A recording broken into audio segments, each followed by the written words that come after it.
The day Princess Vila married a human was the day she believed her life had ended. She stood in the great hall of the imperial palace, her silver gown flowing like liquid moonlight around her feet. 10,000 years she had lived, 10,000 years of watching stars being born and die, 10,000 years of power, beauty, and the quiet certainty that she was among the most blessed creatures in the universe. And now, for the sake of peace, she would bind herself to a mortal. The humans had arrived 3 cycles ago. Their ships were ugly things, metal boxes with no grace, no elegance. They burned fuel like primitive beasts and made terrible sounds as they moved through space. The had laughed at first. How could such creatures ever be a threat? But the humans had won the war. Not through beauty, not through superior technology.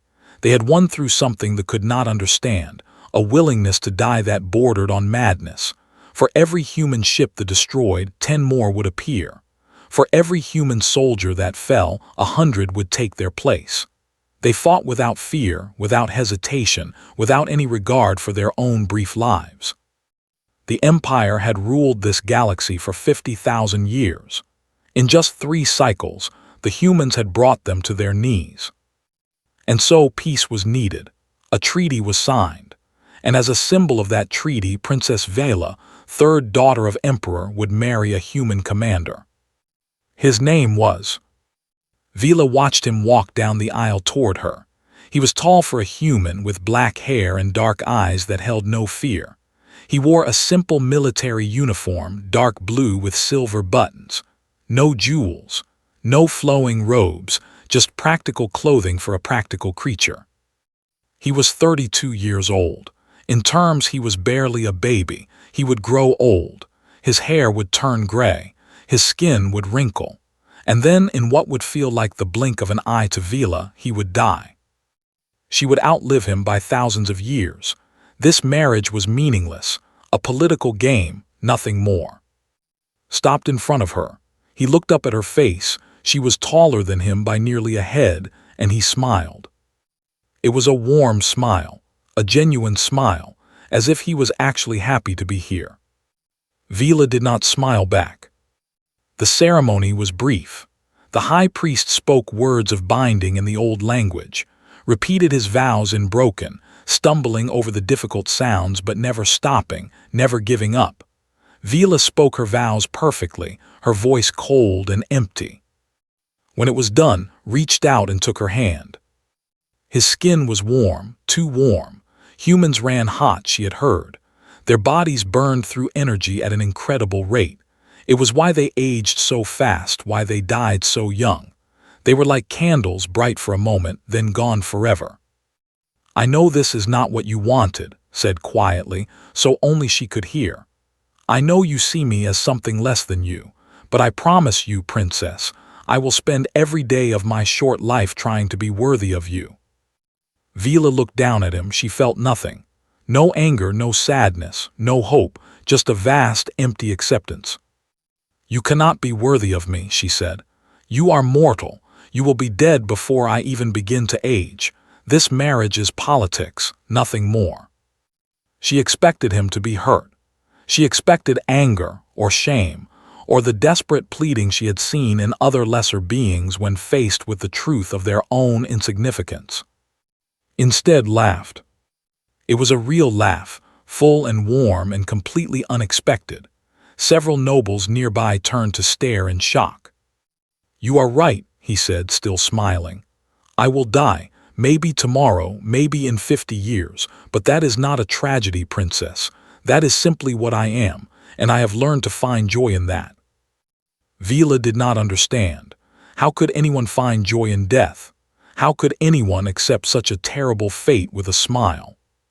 She decided then that humans were not just primitive, they were also insane. The wedding feast lasted for 3 days. Vila sat at the high table with beside her, watching as nobles and human officers tried to make conversation with each other. It was painful to watch. They spoke of art, of philosophy, of the deep mysteries of the universe. The humans spoke of food, of sports, of their families back home. Such small concerns, Such tiny lives. On the second night, a human officer, a woman named, got drunk on wine and began to sing. It was a strange song, full of sadness and longing.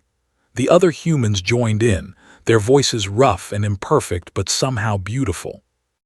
Vila learned later that the song was about a soldier who died far from home, dreaming of the people he loved. It was a song about loss, about grief, about the pain of being mortal. They did not have songs like that. Why would they? They did not die. They did not lose. They simply existed forever and ever until the universe itself grew cold. But watching the humans sing, watching the tears in their eyes and the smiles on their faces, Vila felt something strange stir in her chest. She pushed it away. It was nothing. These creatures were nothing. After the feast, Vila and were taken to their shared chambers. It was a beautiful room, high ceilings painted with stars, a bed made of cloud silk, windows that looked out over the eternal gardens of the palace. Stood at the window, looking out at the 3 moons that hung in the sky. His face was peaceful. "You do not have to stay here," Vila said. "I will not share a bed with you. This marriage is for show. You may have your own chambers." Turned to look at her. "Is that what you want?" "What I want does not matter. What matters is that this alliance holds. You may do as you please, human, just do not embarrass me." He nodded slowly. "I understand, but Vila, may I call you Vila?" She said nothing. "Vila," he continued anyway, "I want you to know something. I did not agree to this marriage because my government ordered me to. I agreed because I believe in peace. I believe that our 2 peoples can learn from each other. And I believe that maybe, with time, you might see that humans are not as worthless as you think." Vila stared at him. "That will never happen." "Maybe not," said, "but I have to try. It is what we do. We humans, we always try. Even when we know we will fail, even when we know we will die, we try anyway." He smiled at her one more time, then walked to the door. "Good night, princess. I hope your dreams are peaceful." And then he was gone. Vila stood alone in the beautiful room, surrounded by luxury and power and the weight of 10,000 years of life. She thought about what it said, about trying even when you knew you would fail, about finding joy in mortality. It made no sense to her. But somewhere deep inside, in a place she did not want to acknowledge, she felt the first tiny spark of curiosity. What were these humans really? And why, despite their weakness, despite their brief and fragile lives, did even the gods seem to speak of them with something that looked almost like fear? 6 months passed, and Vila found herself doing something she had never done before in her 10,000 years of life. She was watching, not the stars, not the great works of art, not the endless political games of the imperial court. She was watching humans. As part of the peace treaty, Vila had been assigned to live on the human colony world of New Sol. It was a young planet, only 50 years old, with cities that looked like they had been built in a hurry. The buildings were practical, ugly, made of simple materials, nothing like the crystal towers of the. But the humans did not seem to mind. They walked through their ugly streets with smiles on their faces. They laughed in their simple homes. They found joy in the smallest things, a good meal, a sunny day, a letter from a friend. It was strange. It was confusing. It was starting to make Vila feel something she had not felt in centuries. Curiosity. Was stationed at the military base outside the capital city. He commanded a small fleet of defense ships, nothing impressive by standards, but he treated his work with serious dedication. Every morning he woke before dawn. Every night he returned late, tired but somehow still smiling. Vila had her own quarters in the diplomatic building. She spent most of her time alone, reading reports, attending meaningless meetings, counting the days until this assignment would end. But sometimes, when she had nothing else to do, she would walk through the city. That was when she started to see things. One afternoon, she saw a human woman sitting outside a hospital. The woman was crying deep, painful sobs that shook her whole body. Vila later learned that the woman's husband had died inside. He had been sick for months. The doctors could not save him. Vila expected the woman to be destroyed, to give up, to let grief consume her. But the next week, Vila saw the same woman again. She was not crying anymore. She was walking with a young boy, her son, holding his hand, pointing at the sky, teaching him the names of the stars. Her husband was dead. Her world had been shattered, and yet she was still moving forward, still living, still finding reasons to smile. Vila did not understand. Another time, she watched a group of human soldiers training in the yard outside the military base. They were running, climbing, fighting, pushing their bodies to the breaking point. One of them fell and injured his leg. The bone was visible through the skin. The man screamed in pain. His friends rushed to help him. And then, impossibly, the injured soldier started to laugh. "Well," he said through gritted teeth, "at least I get a few days off now." His friends laughed too. They joked and teased him as they carried him to the medical center. They turned his pain into something lighter, something they could share. Vila had seen soldiers injured before. They did not laugh. They did not joke. They simply accepted treatment and returned to duty. Pain was something to be endured, not shared. But these humans, they made their pain into a bond. They suffered together, and somehow that made the suffering easier to bear. The more Vila watched, the more confused she became. Humans were weak. Their bodies broke so easily. A single disease could kill them. A simple accident could end their lives. They had no natural defenses, no special powers, nothing to protect them from the dangers of the universe. And yet they did not act like prey. They did not hide. They did not live in fear. They built cities on dangerous worlds. They explored the darkest corners of space. They fought wars against enemies who should have destroyed them easily. And they won. One evening, Vila decided to visit the base and find. She was not sure why. Perhaps she simply wanted answers. She found him in his office, surrounded by reports and star maps. He looked tired. There were dark circles under his eyes, but he smiled when he saw her. "Vila, this is a surprise. Please come in." She stepped inside and looked around. The office was small and messy. There were pictures on the desk, photographs of people she did not recognize.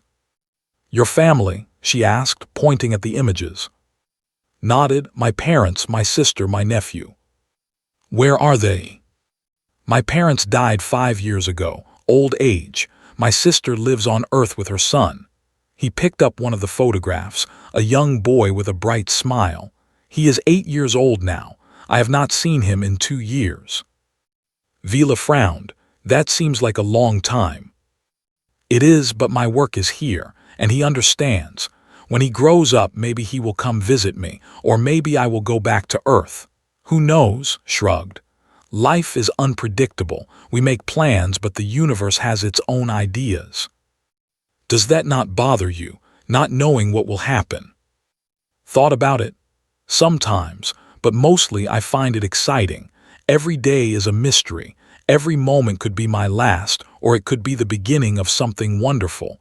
That is what makes life worth living." Vila sat down in the chair across from his desk. "I have lived for 10,000 years. I have seen empires rise and fall. I have watched stars die. And in all that time, I have never felt what you describe. I have never found life exciting." "Maybe because you have too much of it," said gently. "When you know you have forever, every day feels the same. But when you know your time is limited, when every heartbeat could be your last, you learn to treasure each one." "That sounds exhausting." Laughed. "It can be, but it is also beautiful. We humans, we burn bright because we know we will burn out. We love hard because we know we will lose. We fight with everything we have because we know there are no second chances." He leaned forward, his dark eyes serious. "Vila, do you know why they lost the war?" She stiffened. This was not a topic anyone discussed openly. "We underestimated you," she said finally. "We thought you were weak." "Partly," agreed. "But there is more. The fight to survive. You fight to protect what you have, to maintain your long lives and your ancient empire. But humans, we do not fight to survive. We fight because we have nothing to lose." "Everyone has something to lose." "Not us." "Not really," smiled, but there was something dark in his eyes. "When you are already dying, when death is built into your very bones, you stop being afraid of it. And a soldier who does not fear death is the most dangerous thing in the universe." Vila thought about this for a long time. She thought about the woman outside the hospital, the soldier with the broken leg, the humans who sang about loss and laughed at pain. They were not afraid of death. They had made peace with it. They carried it with them every day like a friend, like a shadow, like a part of themselves. And that was why they were so dangerous. "I still do not understand you," Vila said finally, "but I think I am beginning to want to." Smile widened. "That is enough for now." Later that night, Vila stood on her balcony and looked up at the stars. She had watched those same stars for 10,000 years. She had always thought they were beautiful. But tonight, for the first time, she wondered what it would be like to look at them with human eyes, to know that her time was short, to know that every moment was precious. She did not find the answer, but she kept watching, and slowly, day by day, the humans began to make a strange kind of sense. The warning came at midnight. Vila was in her chambers, reading an old poem, when the alarms began to scream. Red lights flashed through the windows. The ground shook as defense systems powered up all across the colony. She ran to the communication console and opened a channel to the military base. His face appeared on the screen. He was already in his uniform, already moving, already preparing for battle. "What is happening?" Vila demanded. "The Void Swarm," said. His voice was calm, but his eyes were hard. "They are here." Vila felt her blood turn cold. The Void Swarm, the ancient enemy, the darkness that had been sleeping at the edge of the galaxy for 1,000,000 years. Every civilization knew about them. Every species had stories. The Void Swarm did not conquer. They did not negotiate. They did not take prisoners. They simply consumed.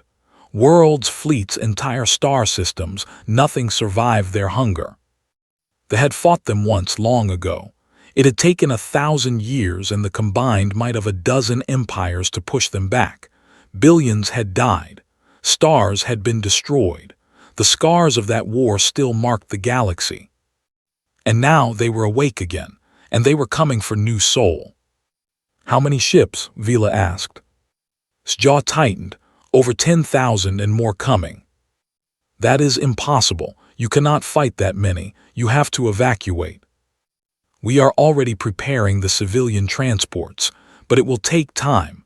Someone has to hold the line."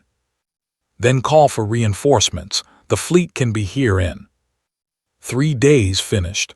I already contacted them. They said they cannot come." Vila stared at him. "What do you mean they cannot come?" "They said the risk is too great.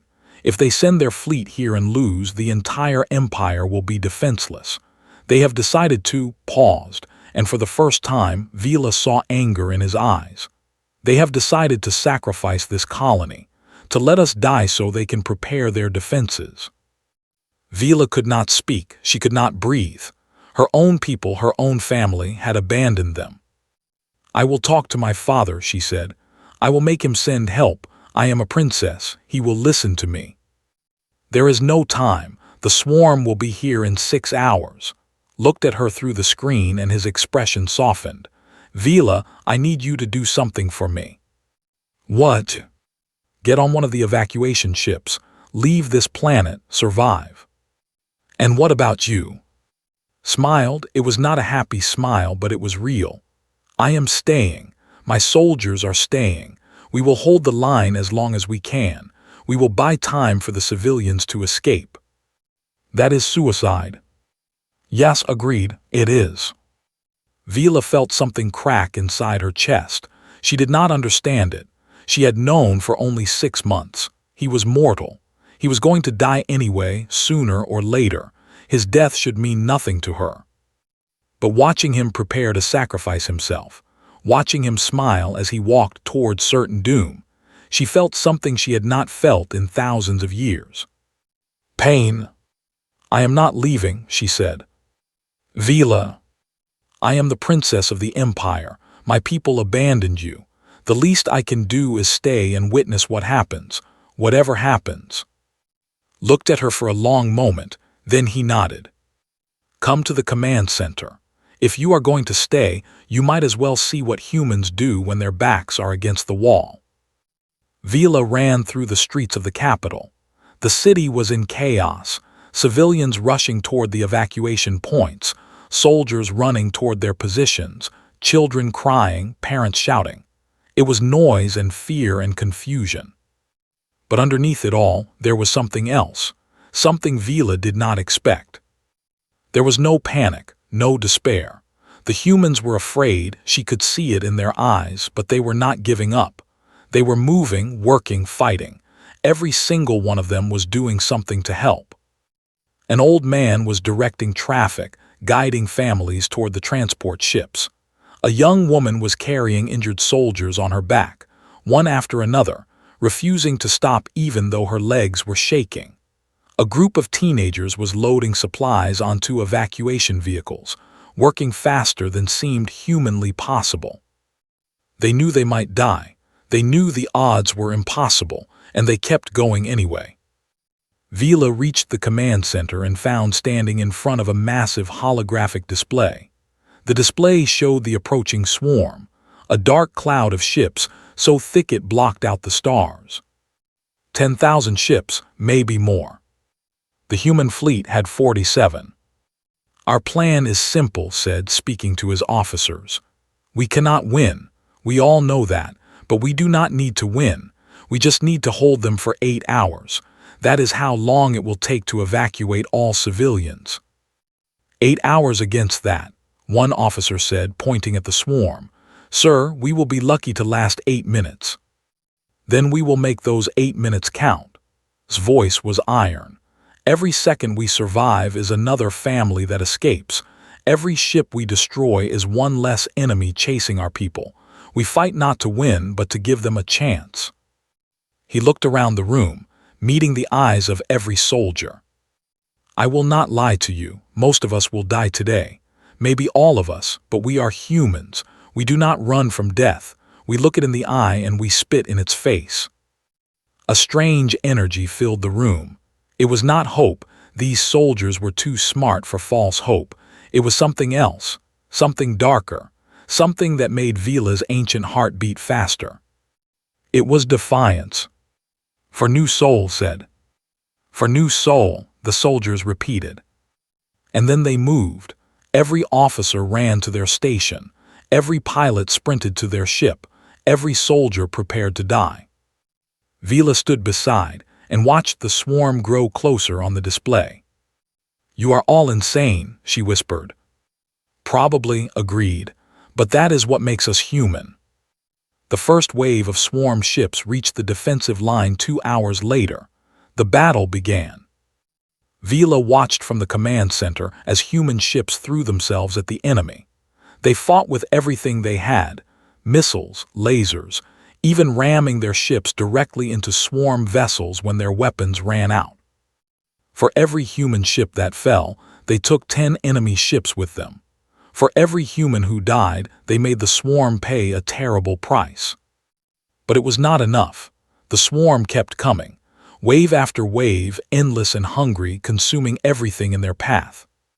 1 hour passed. The human fleet was down to 30 ships. 2 hours, 20 ships remained. 3 hours, only 12. And still, the evacuation was not complete.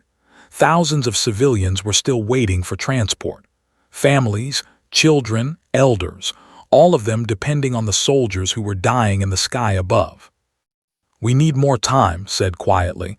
His face was pale, his hands were shaking, but his voice was steady. We need to give them more time. He turned to the communications officer. Open a channel to all remaining ships. I have a message for them. The channel opened, took a deep breath. This is Commander. I know you are tired. I know you are scared. I know many of you have already said goodbye to the people you love. But I need you to hold on a little longer, just a little longer. Because right now, down on that planet, there are children who are waiting to escape. There are mothers holding their bobbies. There are fathers protecting their families. They are counting on us. They are believing in us. And I will not let them down. I will not let you let them down. So hold the line. Hold it with everything you have. Hold it until your last breath.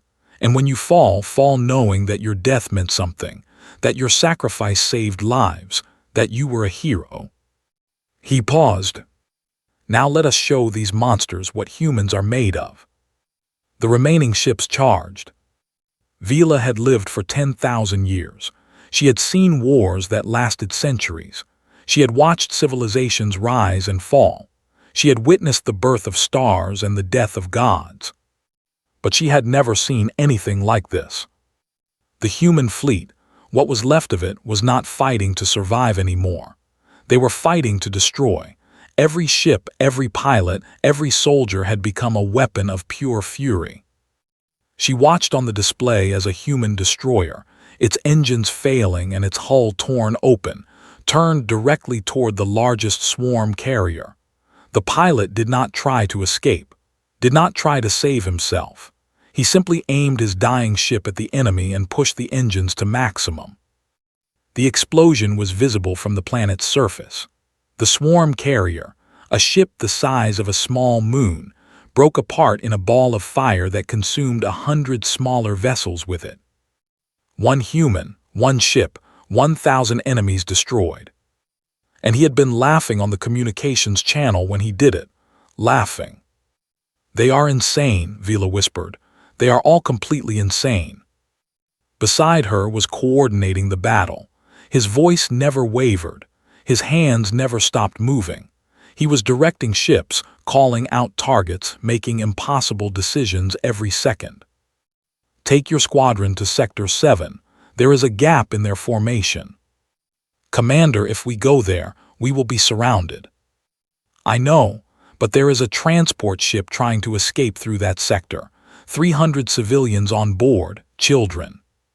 Silence on the channel. Then, understood, Commander, we will make a hole. Vila watched as Squadron, 5 small fighters, dove into a sea of enemy ships. They twisted and turned, firing in every direction, drawing the swarm's attention away from the fleeing transport. One by one the fighters fell, but the transport escaped. 300 lives saved, 5 humans dead. Its last words on the radio, "Tell my wife I love her. Tell her I am sorry I could not come home." Vila felt tears on her face. She did not know when she had started crying. She did not know she could still cry. The battle continued. Hour 4, the human fleet was down to 7 ships. Hour 5, 4 ships remained. But the evacuation was almost complete. Only one more transport needed to launch. One more ship full of civilians waiting on the ground. And between them and freedom stood a wall of void swarm vessels. "We cannot break through," the tactical officer said. "There are too many. Even if we throw everything we have at them, we will not make a big enough gap." Stared at the display. His face was like stone. Then slowly he reached for the communication controls. "What are you doing?" Vila asked. "Something that needs to be done." He opened a channel to the surface, to the engineers and scientists who had stayed behind to manage the colony's power systems. "This is Commander. I need to speak to Chief Engineer." A woman's voice crackled through the speakers. "This is, what do you need, Commander?"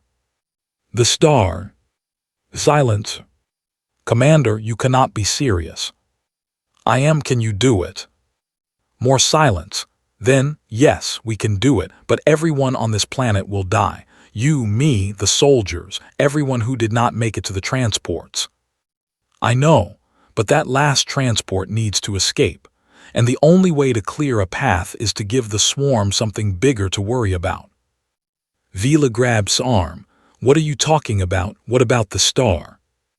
Looked at her. His eyes were calm, peaceful, like a man who had already accepted his death. The sun, he said.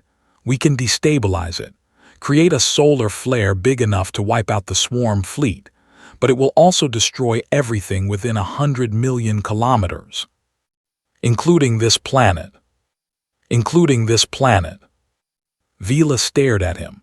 You would destroy a star. You would burn an entire solar system just to win a battle. Not to win, to save lives. That transport has 2,000 people on it, families, children. If they die, then all of this was for nothing. Every soldier who sacrificed themselves, every pilot who flew into certain death, all of it will be meaningless. But you will die. Everyone here will die. Smiled. It was the saddest smile Vila had ever seen. We were always going to die. At least this way our deaths will mean something. He turned back to the communication channel. Start the process. How long do we have? 20 minutes. Once it starts, there is no stopping it. Good. That is enough time for the transport to reach safe distance. Began giving orders. Evacuate the command center. Get everyone to the transport. Make sure no one is left behind. But Vila did not move. You should go, said. There is still room on the transport. I told you before, I am not leaving. Vila, this is different, this is. I know what this is. She stepped closer to him. You are about to die. You and your people are about to sacrifice everything to save strangers you have never met, and I want to understand why. There is nothing to understand. It is just what we do. No, Vila shook her head. There is more. There has to be more. No species does this. No civilization throws away its own people so freely. We would never. That is why you lost the war. The words hung in the air between them. They are afraid of death, said quietly. You live so long that the thought of ending terrifies you. You protect yourselves, preserve yourselves, hide from anything that might threaten your endless existence. But humans, we know we are going to die. We have always known. And because of that, we are free. Free. Free to take risks, free to sacrifice, free to love so deeply that we would burn down the universe to protect the people we care about. He reached out and took her hand. His skin was still warm, still alive. Vila, the look at us and see weakness, short lives, fragile bodies. But what you do not see is that our weakness is our greatest strength. We have nothing to lose, and that makes us the most dangerous creatures in existence. Outside, the sky was starting to change color. The sun, their sun, was beginning to pulse with unnatural light. The flare is starting, his voice said through the speakers. 15 minutes until full release. Nodded. Is the transport away? Just launched. They will be clear in 12 minutes. Good. He turned to Vila. Last chance to leave. She looked at him, this mortal man, this fragile creature who was about to die with a smile on his face, and she realized something that shook her to her very core. She did not want to live without him. In 6 months, this human had shown her more about life than 10,000 years of immortality. He had taught her about love and loss and the terrible beauty of a life that burns bright because it knows it will burn out. She could not go back to the empty existence she had before.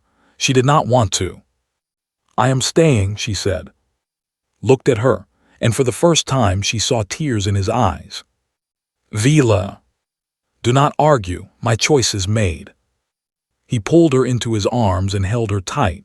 His heart was beating fast against her chest, such a fragile heart, such a precious sound. Outside, the sun began to scream. The sky turned white. Vila stood at the window of the command center, beside her, watching as their sun tore itself apart. Great ribbons of fire reached out from its surface, stretching across the void like the fingers of an angry god. The swarm fleet tried to run. 10,000 ships, ancient and terrible, the terror of 1,000,000 worlds. They turned and fled like frightened animals.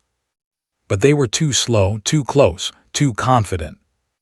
The solar flare hit them like a wave of pure destruction. Ships melted, hulls dissolved.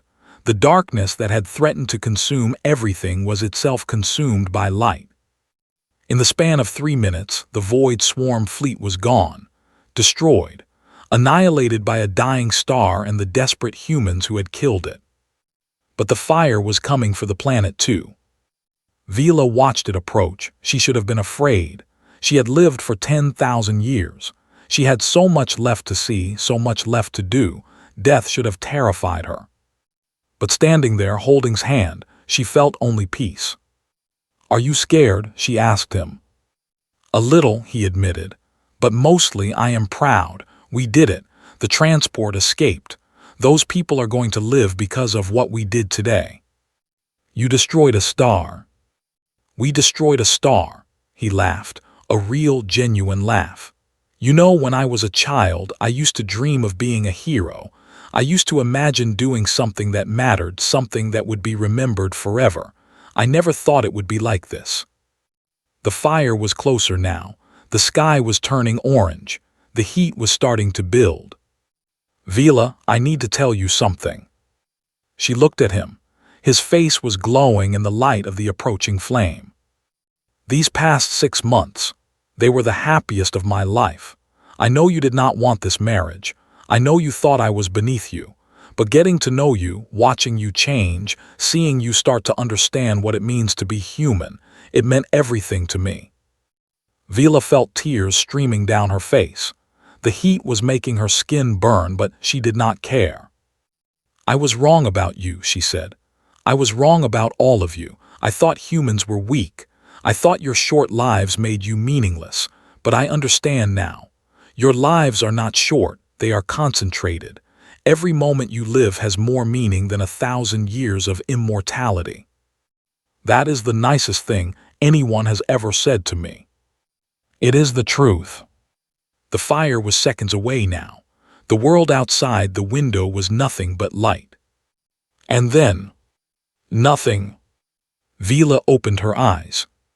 She was lying on something soft, a bed, a medical bed surrounded by white walls and blinking machines.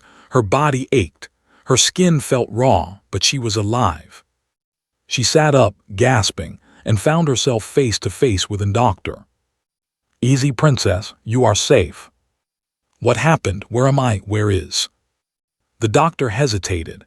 "You are on the Imperial medical ship. We arrived just before the flare reached the planet. Our shields were able to protect the command center for a few critical seconds, long enough for emergency transport." "And the other humans?" "Most of the soldiers in the command center were saved, including Commander. He is in the next room recovering." Vila nearly collapsed with relief.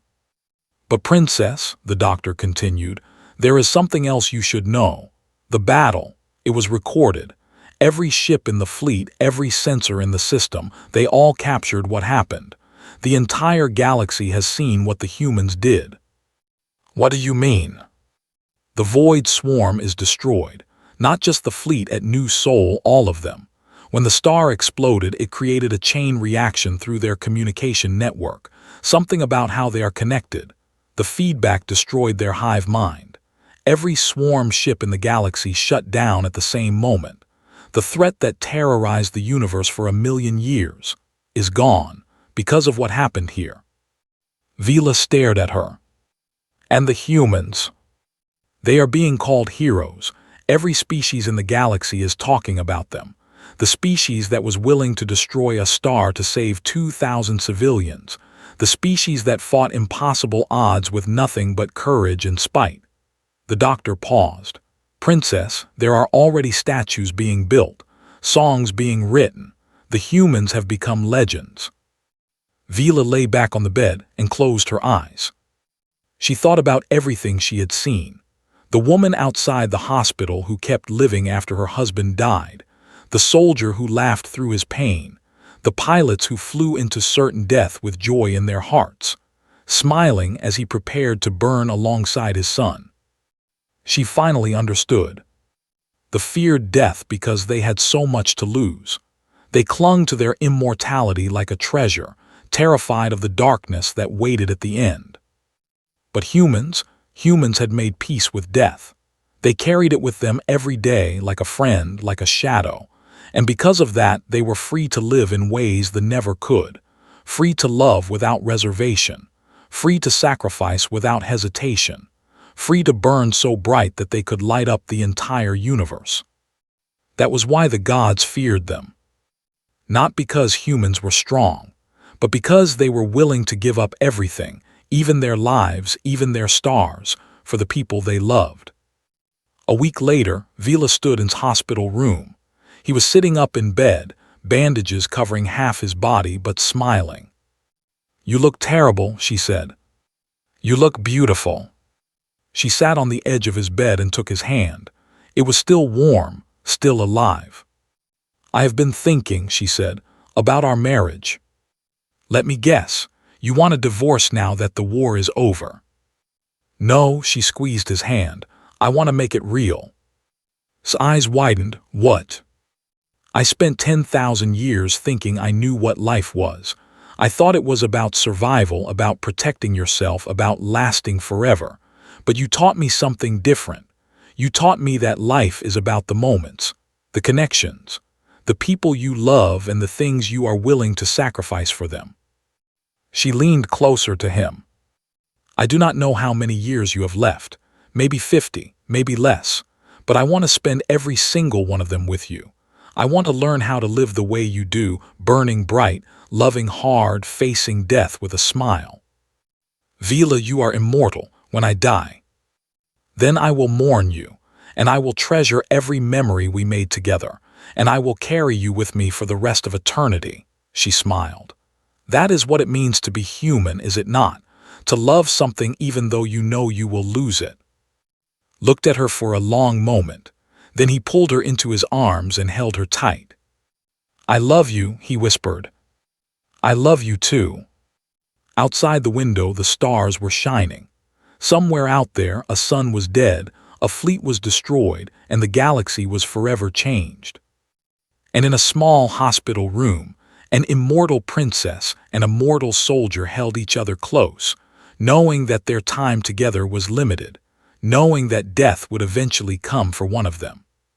But they did not care, because they had learned the greatest secret in the universe, the secret that made humans so dangerous, so terrifying, so beautiful. Life was not about how long you lived. It was about how brightly you burned. And together, they would burn brighter than any star.